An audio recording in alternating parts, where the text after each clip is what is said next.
如果要问现在世界上有多少款软件，那一定是数不清了。但是不管软件再怎么多，经常使用的大概也就那么几款。所以本期视频我来向各位介绍一下这一年来我一直在用的一些软件。本期视频出现的软件都是我真正一直在用的，所以本期视频不包含任何推广内容，请放心观看。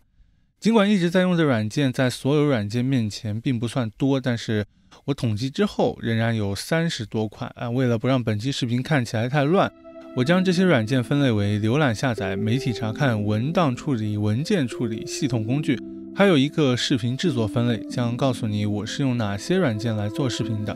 本期视频所提到的所有软件你都可以打开这个链接查看，所以让我们开始吧。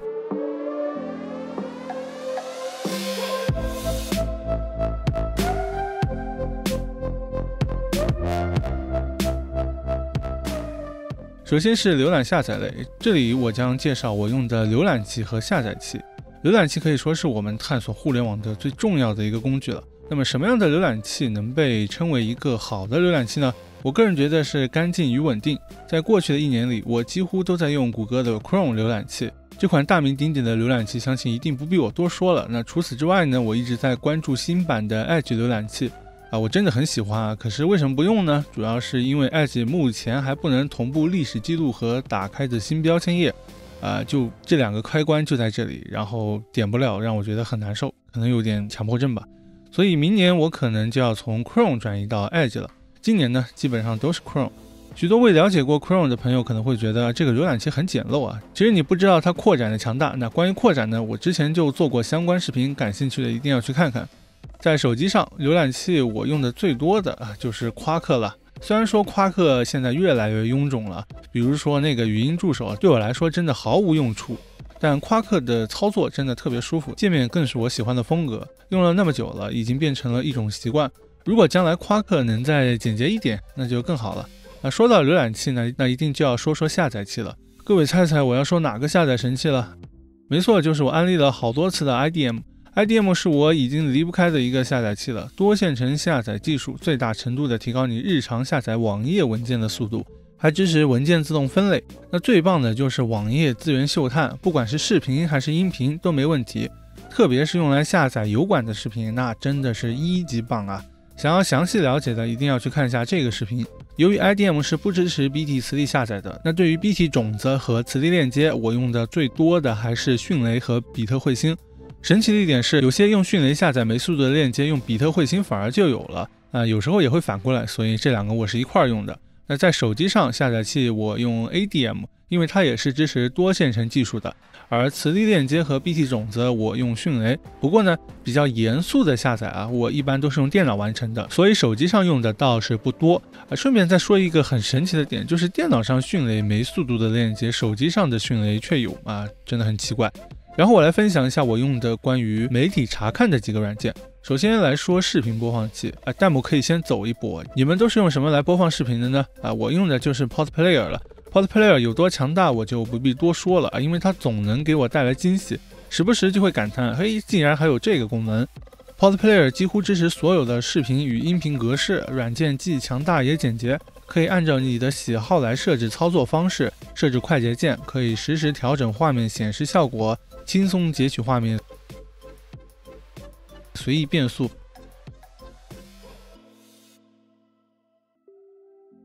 还可以用 D、F 键来一帧一帧的播放，甚至是补帧都不在话下。虽然说不知道从哪个版本开始加入了广告，就是右下角那种弹窗，不过或许是网络不通畅的原因，我好像没见过几次，能看到的也是没有任何内容的空白弹窗。那在手机上，作为一名安卓用户，那自然就是 MX Player 了。虽然免费有广告，但是可以在第一次启动前禁止它联网就基本没有什么广告了。与 PodPlayer 类似，支持的格式非常的多，也有十分细致的设置，可以按照你的习惯来随意设置。图片查看器我一开始用的是 Win10 自带的照片，但是 Win10 在这1年的更新呢，实在比较糟心。有一段时间照片完全不能用，打开就是黑屏卡住，感觉特别不稳定，所以我就换到了 HoneyView。这是一款免费的图片查看器，最重要的是稳定那作为一款图片查看器呢，支持足够多的格式，相机的RAW文件也是支持的，详细的设置可以让你用着十分舒心，其他什么乱七八糟的功能它几乎都没有。手机上呢，这个就没什么好说的了，一般来说自带的相册或者图库就足够了。然后我来分享一下文档处理的相关软件。首先我们来说说输入法。很早之前开始，我就一直在用 Win10 自带的输入法，可能有不少人觉得不好用，不过我觉得还是够用的，主要是简洁，相当的简洁。界面也是我十分喜爱的风格。很有趣的一个功能就是按下 Win 加句号就可以打开表情输入面板，这里的 emoji 和颜文字还是比较齐全的 ，nice。在手机上呢，我用的就是搜狗输入法小米版。其实现在很多安卓手机都内置了百度搜狗讯飞输入法的定制版，这些输入法一般比普通版要简洁很多，最重要的是没有广告。定制版能很好的适配线性马达的震动，如果你的手机有线性马达的话，打起字来哒哒哒哒哒就很舒服。用搜狗输入法的主要原因就是这个表情功能，直接搜索想要的表情，在 QQ 和微信里点击就能直接发送，相当 nice。说完输入法，接着来说说编辑文档的一些软件。电脑上我的第一选择自然就是微软3件套了，主要是因为我买了 Office 365，然后找了5个人合租，一年只要30-40，还有 1TB 的 OneDrive， 相当的划算啊。除此之外呢，我还会用到语雀，这是一个在线的免费知识库，我主要是用语雀来写视频稿子，今年所有的稿子都在这里了。在手机上毫无疑问就是 WPS 了，电脑上的 WPS 确实不如 Office， 但是在移动端，我觉得 WPS 的体验确实要比 Office 好一些，这主要体现在一些小功能上，比如这里的夜间模式和屏幕常亮啊，特别是屏幕常亮，当我需要抄写一些内容的时候，就不用动不动点一下屏幕了啊，这样就可以放心抄写，快乐抄写。然后我们来聊一聊文件处理的一些软件，首先是压缩解压软件，电脑上我当然是推荐 BandyZip 了，因为它免费。虽然现在有了广告，也有了收费版，但是广告只会出现在主页面里，平常根本看不到。目前的免费版功能也完全够用，界面颜值也很高。那关于 BandyZip， 我之前也做过一个视频，感兴趣的可以去看看。手机上我用的是解压缩全能王，但是用的次数其实不是特别多，因为一般的压缩格式手机自带的文件管理就能解决。不过有些格式，比如 7Z 就需要用到这个软件了。这个软件还有一个云解密的功能，有些压缩包你辛辛苦苦下下来，却发现有密码，这时候你可以用它的云解密试试，说不定有奇效哦。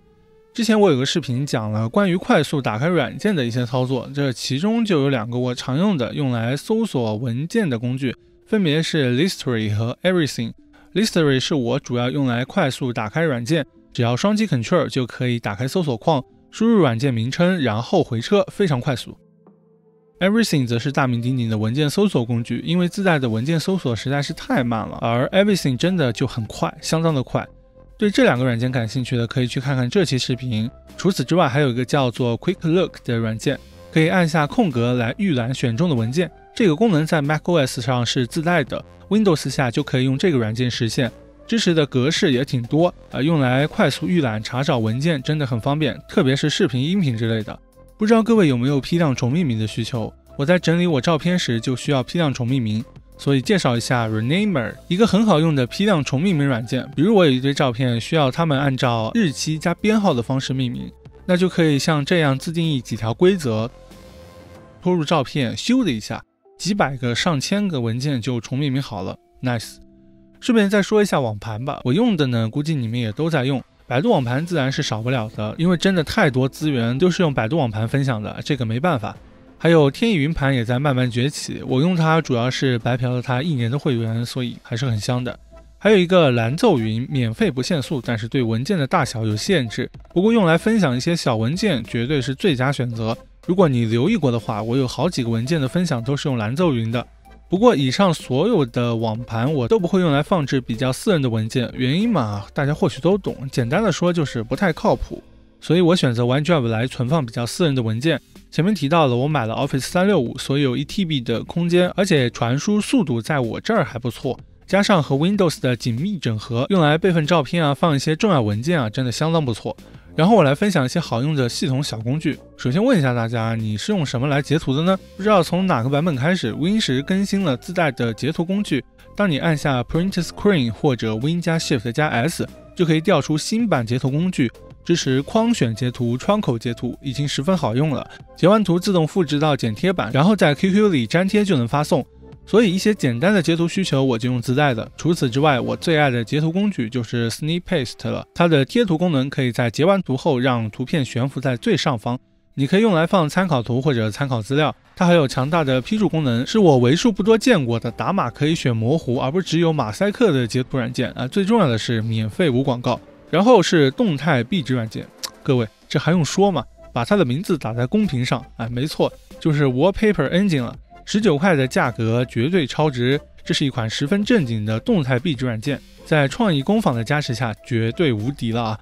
真的有很多好看的壁纸，一天换一个都没问题。比如你现在看到的这个叫 The Dock， 我当初是被这张卡冈图雅的壁纸吸引来的，我只是被壁纸所吸引啊。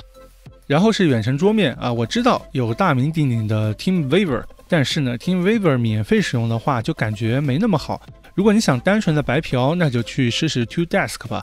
目前完全免费的国产远程桌面软件，使用体验相当不错。我帮远方的同学解决电脑问题时，都会叫他们装一个，就是不知道以后会不会一直免费，毕竟成本摆在这儿。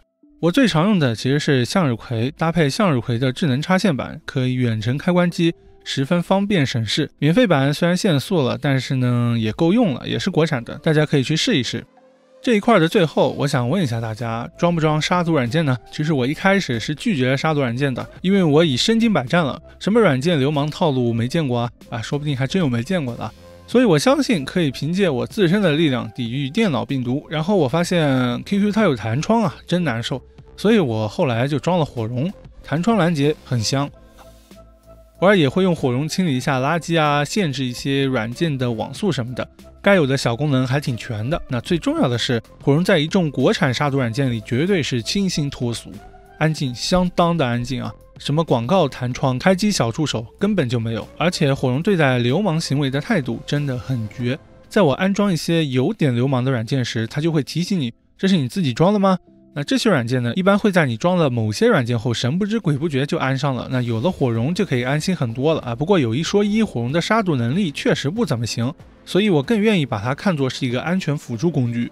但是我真的很喜欢火绒。那视频的最后，我来简单讲讲我做视频都用了哪些软件呢？这一部分如果你们感兴趣的话，我以后可以单独出一个视频。首先是剪辑，那当然是 PR 了，因为它可以和 AE 联动，当我需要做一些动画效果时，就可以直接在 PR 里调用 AE。顺便说一句，这些动画真不是 PPT 做的啊。然后是声音处理，我会用到 AU 用来录音呀，然后稍微润色一下声音。还有一个 RX8 Audio Editor 用来去除一些声音的瑕疵，比如我的呼吸声。字幕的部分我会用到 Arctime， 这个我之前有做过相关视频，感兴趣的可以去了解一下。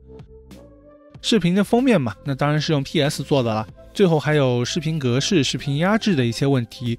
压制我会用到小玩工具箱，格式转换我会用到格式工厂和 VideoProc。对了，还有录屏工具，我最推荐 Ocam 了。关于录屏工具的选择，你可以去看看这期视频。那本期视频粗略统计了一下，这一年里我常用的软件有哪些，可能并不是很全，特别是手机的部分，我只是稍微带了一下，因为内容确实比较多。如果本期视频大家多多3连的话，我可以单独再出一期2020年手机常用 App 的个人清单。别忘了，本期视频所有的软件我都会整理在这个链接里，并附上了下载地址，别忘了去看哦。好了，以上就是本期视频的全部内容了。如果你喜欢的话，不要忘了点个关注，你也可以长按点赞，激活一键3连。我们下期再见，拜拜。